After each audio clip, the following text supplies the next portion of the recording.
Hey, so I recently got the idea to make videos on book reviews from books that I'll be reading during this summer, and I'll basically be focusing on mostly Ugandan books, uh, especially political history, but I may also involve several other books. So this video will be the first of such videos, and I'll be starting with a book by a Ugandan author named Tamale Mirundi, who is, in his words, a veteran journalist and also the former press secretary to the current president of Uganda. So the book I'll be reviewing first is Baganda Politicians, The Politics of Wheelbarrow Pushers, and I'll be getting into it shortly. Okay, so I'll jump right into it. So before I go on, as you see, the title is Baganda Politicians, not Ugandan politicians. And I'll just give some context on what Baganda or Buganda is. So Uganda obviously is an East African country, landlocked. Why did I have to add that? But country in East Africa. And Buganda is the largest kingdom within this nation. Now, the kingdoms that exist in Uganda today are largely ceremonial, but in pre-colonial times, there were strong institutions and there were the basis around which people were organized. Buganda was the most prosperous, wealthiest and most influential kingdom in Uganda before the consolidation of these kingdoms and other parts into what is now known as Uganda. The kingdom was founded around the late 14th century and has since stood under the leadership of kings who have been changing guards under a monarchy, basically. What else is there to know about Buganda? I think that's it more or less. So the book is speaking about present-day Buganda politicians because tribalism unfortunately remains a huge force in Uganda's national politics even after independence. And to this day, Buganda maintains a degree of influence within the country. The Baganda make up, there's about 17 million Baganda in Uganda, which is a country of about 44 million. So that's a substantial number of people. And Luganda, the language spoken by this tribe, is also widespread throughout the country. So that's a bit of history about Buganda. Now, this book speaks about politicians from Buganda because, as I have mentioned, there has been a legacy of tribalistic politics since the country's independence in 1962. The first government was formed by Milton Obote, who was the first prime minister, was from the northern region, the Acholi tribe, and there has since been the political has been closely intertwined with the ethnic, and since then governments have been identified by tribe, which is unfortunate and is one of the biggest bottlenecks for African nations, but that's a different story. So that explains this book. Why are we talking about Baganda politicians in Uganda? So what's Tamale Mirundi's argument? So this journalist is basically arguing, as far as I can tell, about what he sees as weaknesses amongst Baganda politicians, unique to Baganda politicians. He starts off his book with a reference to Chinua Achebe's book, No Longer at Ease, in which he recounts a story including one Obi, who comes from this tribe in Nigeria, and he's a successful young man, and the members of his tribe under the Umofia Union, as well as his relatives, raise a substantial amount of money to have him study abroad and return back. Now, the policy was that upon his return, he would repay the money that he borrowed to the tribe. Now, unfortunately, when he returns, financial indiscipline as well as especially basically indulging in needless expenses, especially spending on one Clara, who was his girlfriend at the time, leads to an inability to pay back the money, and he engages in bribery in an attempt to repay the money, and he's arrested and is facing these charges. Now, the core of the story comes at this point where he's facing these charges. The tribe is split in two. There's a pro-Obi group that argues that he's kind of he's representative of the tribe and that the tribe should intervene and try to raise funds to help him get a lawyer. Whereas there's an anti-Obi group that argues that he was disrespectful in refusing to deal with the funds responsibly and that the tribe had no responsibility to assist him. So this argument kind of sets the pace for Mirundi's argument, and he argues that present-day Baganda politicians act like the anti-Obi group, which in his perspective, by the way, is the wrong position to take. His argument is that Baganda politicians are not politically savvy and that they lack a loyalty to fellow Baganda politicians. They are not shrewd in political matters and that they throw fellow Baganda under the bus in instances where they support people from other tribes or those that are not affiliated with the tribe. And he gives various reasons for this. But first, I'll read a quote from the book. On page 7, he argues that many Baganda believe that to appear nationalists, they have to sacrifice fellow Baganda and to fight them. Fighting for a kinsman, like other tribes do, disqualifies one from the nationalistic club of Ugandans. So that's his first argument. It's ideological. They have allegiance to others and not their own. And he goes into the reasons for this later on. But I'll read a second quote which highlights the second big issue that he sees with Baganda politicians, which is that he argues that leadership at Mengo is the political capital of Buganda. Leadership at Mengo is very corrupt and lacks political maturity. They do not have future plans. Their politics is based on egoism and arrogance. They think that independent-minded Baganda are a big threat to their feudalism. Whenever a Muganda in government gets in trouble, they side with the enemy for monetary gains, accusing Baganda in public offices as being political enemies. So yeah, that reinforces the first point.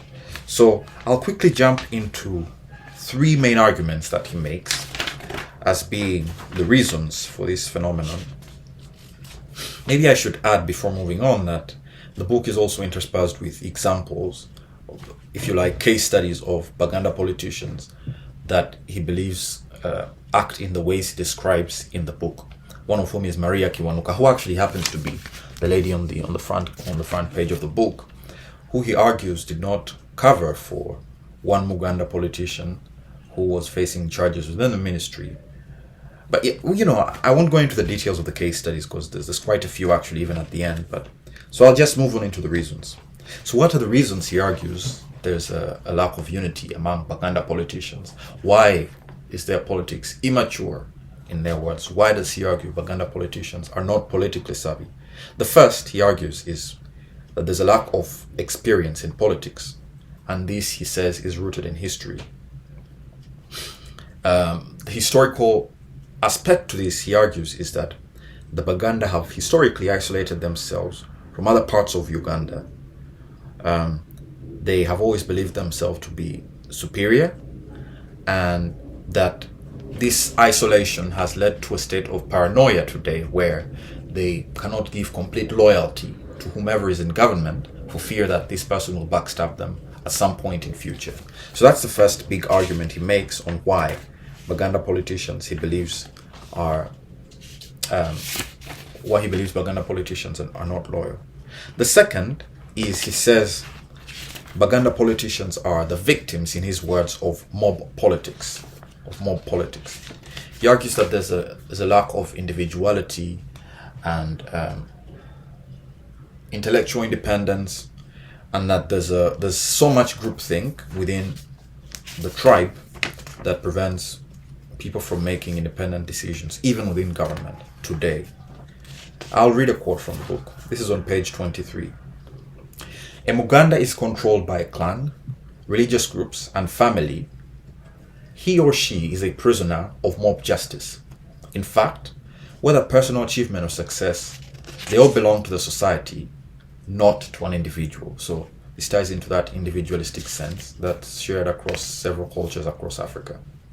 Mengo operates like a communist system where the Politburo sits and outlines goals, ebiafe, any Muganda must follow and ensure that ebiafe are achieved. Deviating from ebiafe package is a crime to society. You must repent to be accepted back to society, okwetondera Buganda. Interestingly, some Ganda religious leaders sacrifice religious principles to protect Ganda religious practices, which contradict their religious doctrine or dogma. This is done for fear of attracting the wrath of their clans and Politburo. Unlike in other parts of Uganda where politics are determined by education, development, and national political interests, in Buganda, the yardstick used to determine elections is one's commitment to non-important issues like ebyafe. So that's the first argument he makes here. A lack of allegiance to the national cause and devotion to the local. Mob politics. The final point that I'll highlight that he mentions is undying loyalty without question to the Kabaka. He argues again that politically, given Buganda's prominence and their allegiance to the Kabaka, there is a sense in lots of Baganda politicians today, this undying loyalty to whomever is in government that gets in their way of giving critical advice to the president, for instance, or in carrying out the offices of the duties of their offices unadulterated by fears of this hierarchy that remain embedded in them from their tribal history. On page 26, he argues, trained to serve the Kabaka. Armed with total and blind loyalty, Baganda politicians, including ministers, fear to question or defend their decisions or give proper advice to the president. They see no difference between the president and the Kabaka, who is the title for Buganda's king.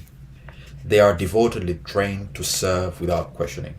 And this, he explains, is due to the fact that there's always been a high power distance between the Kabaka and the ordinary Baganda, as well as the history of Baganda being trained to serve the Kabaka. And he gives a very interesting example, by the way, in the argument that few of the Catholic Uganda martyrs that were burnt by Kabaka Mwanga were Baganda. Most of them, he argues, were Banyoro and Tanzanians that had been socialized within Kiganda culture and sent to the king's palace as pages.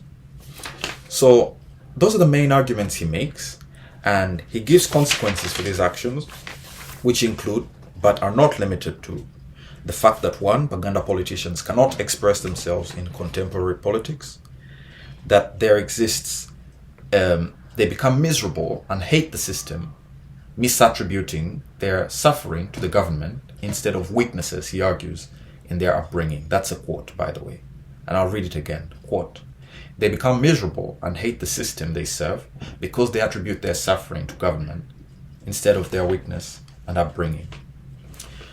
The third weakness is that individuals that wish to take advantage of their lack of communication with the head of state, with the president, will give false directives to Baganda politicians who will institute them without questioning. And finally, that they remain victimized. The final quote I'll read.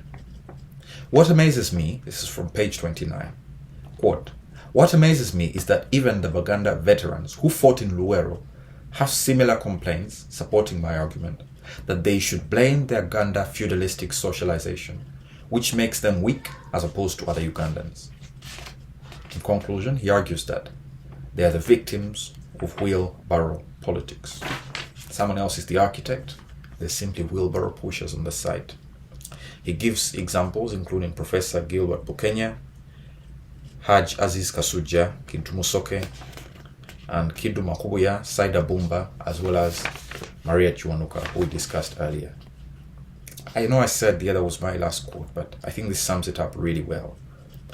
He asks the question, does this book send a message, a warning to other Baganda politicians? And he says yes. Why? He argues, quote, Baganda politicians should get confidence. They should understand that they are Ugandans. They should overcome their feudalistic Ganda socialization and separate culture from national politics and obligations. More importantly, is that instead of lamenting, which exposes them to shrewd and cunning individuals, Baganda politicians ought to understand that we have only one president. Always verify the directives before implementing them. Have the confidence to run your ministry dockets. Now, I will admit that I'm not very well versed in especially the contemporary issues surrounding Baganda politicians in particular. But if I had any critiques of this book, I would argue that even its central argument argues for tribalism in the sense of a devotion to one's own culture, which Tamale Mirundi is arguing is the strength of the other tribes, which argue for their own, which reinforces factions within politics. Again, that may be a politically expedient move for individual politicians, even today, but in the bigger picture, it's pernicious for democracy and national unity, or national building and development. The other issue would be this critique, in many instances, does not juxtapose the strength of other tribes against what are said to be the weaknesses of Baganda. So, where Baganda are rooted in what's called feudalistic Ganda socialism, what are the Banyoro, what are the Banyankore rooted in? I think those would be useful additions. But overall, this book has been an interesting introduction to this issue, reinforces so many sentiments I hear in popular political commentary, and has been a nice read. It's a very small book, just a few pages, that can be done in a single sitting, and quite introductory to whomever wishes to understand the persistence of ethnic impact on contemporary politics, especially among Baganda politicians. Thank you. This is the first, and sorry I've gone on for long, and I'll try to make these briefer. If you have any feedback or comments, please leave it in the comments section below. Thank you, and bye-bye.